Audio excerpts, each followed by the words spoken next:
જસદણ અને વિછિયા વિસ્તારની અંદર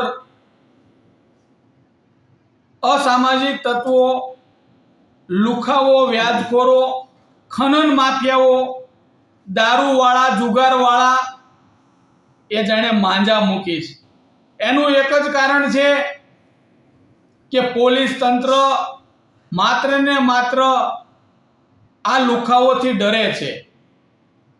સીધો જ તમને એક દાખલો આપું. જસદણની એક ઘટના, પોલારપર રોડની અંદર રોજાસરા પરિવાર, સામાન્ય બાબતે આ પોલીસે ધાક જમાવવા માટે, પોતાને દબંગ સાબિત કરવા માટે, જેને કાયદા વ્યવસ્થાનું ભાન નથી, પૂરું જ્ઞાન નથી, કોઈ એની આગળ પાછળ નથી, જ્યારે આ કોળી સમાજને નાની એવી બાબતની અંદર પ્રથમવાર જે આરોપી, જે લોકો અરજદાર છે, એ અરજદારનો ભાઈ એના ઘરે આવીને આ લોકોને ધાક ધમકી આપે છે, જેથી કરીને આ લોકો ઠપકો આપવા ત્યાં ગયા અને એનો ખોટી રીતે પોલીસે ધાક જમાવી ઢોર મારવામાં આવ્યા. 4 વ્યક્તિને પટ્ટાથી મારવામાં આવ્યા. ત્યારથી પણ આ નિષ્ઠુર પોલીસને દયા ન આવી, એને શોટ આપવામાં આવ્યા. એનું એક જ કારણ છે કે સામાન્ય પરિવાર, પછાત પરિવાર, એને કાયદા વ્યવસ્થાનું જ્ઞાન નથી.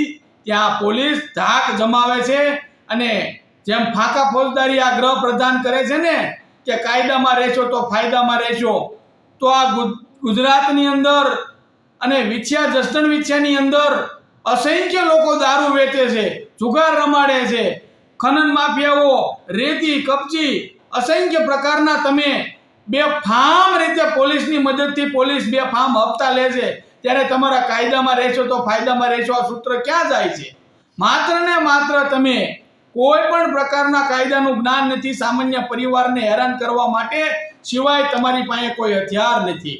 આજ સામાન્ય પરિવાર જસદણ પોલારપર રોડ ઉપર સામાન્ય બાબતે એનું સરઘસ કાઢવામાં આવે, કોઈ પણ પૂર્વ મંજૂરી વિના, કોર્ટ કે મેજિસ્ટ્રેટની મંજૂરી લીધા વગર શોટ આપવામાં આવે, ઢોર મારવામાં આવે, ત્યારે જસદણ અને વિછિયા પોલીસને હું તાકીદ કરું છું કે સામાન્ય પ્રજાને હેરાન કરવાનું બંધ કરી દો અને તમારામાં તાકાત હોય તો તાજેતરની અંદર બનાવ બન્યો છે આકડ વિછિયાના આકડિયાની અંદર, તમે એમ કહો છો ને કે કાયદામાં રહેજો તો ફાયદામાં રહેજો, તમારામાં તેવડ હોય તો દેવી પૂજકના સમાજના ઘરની અંદર ગરી મારી બેન દીકરી 4 જેટલા ભાઈઓના હાથ પગ ભાંગી નાખ્યા છે, એને ઢોર માર્યા છે.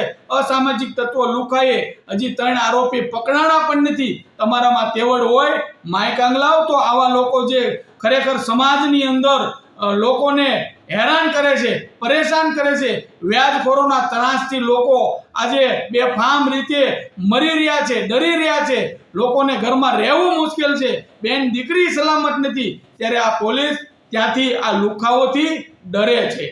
અને આ ભાજપના અમુક આગેવાનોના કહેવાથી આ રોજાસરા પરિવાર જસદણની અંદર પોલારપર રોડની અંદર જે ઘટના બની, કોઈ પણ મંજૂરી લીધા વગર જસદણ પીઆઈ અને પોલીસ સ્ટાફ દ્વારા આ લોકોને ઢોર મારવામાં આવ્યો, એને પોલીસના પટ્ટાથી મારવામાં આવ્યા અને એને નો છૂટકે શોટ પણ દેવામાં આવ્યા. અને ત્યાર પછી પણ આને જાહેરની અંદર જાણે એને મોટા અપરાધ ગુના કર્યા હોય એમ એને સરઘસ કાઢવામાં આવ્યું. તો હવે જોવાનું એ રહ્યું, તમારામાં તેવડ હોય તો તાજેતરની ઘટના બની છે જસદણના આકડિયા ગામની અંદર, તમારામાં તાકાત હોય, કાયદામાં રહેશો તો ફાયદાના જે તમે ફાંકા ફોજદારી કરો છો ને, તો આ લુખાઓએ ગરીબોને જીવવાનું હરામ કરી દીધું છે. કાઢો, તમારામાં તેવડ હોય તો એનું સરઘસ, પણ નહીં કાઢે. વિછિયાની અંદર પણ જે ઘટના બની હતી, જાહેરની અંદર ખૂન થઈ જાય, જે લુખાઓ છે, અસામાજિક તત્વો છે, કેપેબલ છે, તેનેથી 100% પોલીસ પણ ડરે છે. એનો તાજેતરનો આ દાખલો છે. મને ખૂબ ખ્યાલ છે, હું રાત દિવસ લોકોની વચ્ચે રહું છું ત્યારે મને ખ્યાલ છે કે વિછિયા રોડ ઉપર કે જસદણ રોડ ઉપર આ માયકાંગલી પોલીસ માત્ર ને માત્ર ગરીબ ખેડૂત અને પ્રજાને કાયદા વ્યવસ્થાનું જેને ભાન નથી, જ્ઞાન નથી, એ લોકોની ગાડી રોકે છે. જ્યારે કાળા કલરના કોઈ પણ કાચ હોય કે પછી ગાડી એવી મોટી હોય તો એનાથી આ પોલીસ પણ ડરે છે, એને ઊભા રાખતા નથી.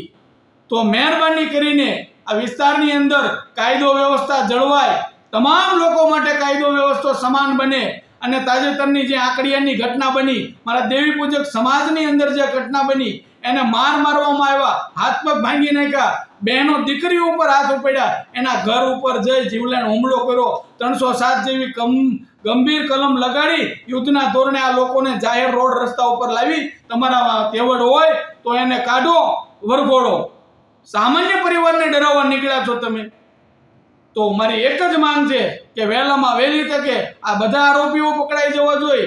દેવી પૂજક સમાજ આંકડિયાના જે બનાવની અંદર અને આગામી દિવસોની અંદર જે જસદણની અંદર જે પોલીસે ભૂલ કરી છે કે એની અંદર કોઈ પણ મંજૂરી લીધા વગર આ લોકોનો વરઘોડો કાઢ્યો, કાયદા વ્યવસ્થાને ડરાવવામાં આવ્યા, એના ઉપર કાયદેસરની ફરિયાદ કરવામાં આવશે અને આ લોકો ઉપર કાયદેસરનું કરવામાં આવશે. કારણ કે કોઈ પણ મંજૂરી લીધા વગર પટ્ટાથી મારવામાં આવે, દોરડાથી બાંધીને જાણે આતંકવાદી હોય એમ ફેરવવામાં આવે. શું સમજો છો તમે તમારા મનને? એટલે વહેલામાં વહેલી તકે અમે હાઈકોર્ટના દરવાજા ખખડાવશું કે આની અંદર આટલું બધું પોલીસને ટોર્ચર કરવાનું કારણ શું છે, અને જ્યાં પોલીસને જરૂર હોય, ટોર્ચર કરવાનું હોય, લુકાવાને ડામમાં ન હોય ને આ પોલીસ પણ એને સલામ ઠોકે છે. આ પોલીસ એટલી નીચ કક્ષાનું કામ કરે છે. તો મારી એક જ માંગ છે કે બંને આ દેશની અંદર, આ ભારતની અંદર કાયદો અને વ્યવસ્થા જો સમાન હોય તો સામાન્ય બાબતની અંદર જસદણની અંદર તમે કોળી સમાજના યુવાનને ઢોરમાર મારી, શોટ આપી, દોરડેથી બાંધીને વરઘોડો કાઢી શકતા હોય, અને જેની અંદર એના બાપુજી, છોકરાના પિતાજીને કોઈ જાતની ખબર નથી, છોકરાને છૂટા પાડવા જતા, અને એને પણ તમે જો ઢોરમાર મારતા હશો તો હું ક્યારેય પણ આ ચલાવીએ વિસ્તારની અંદર ચલાવી લેવામાં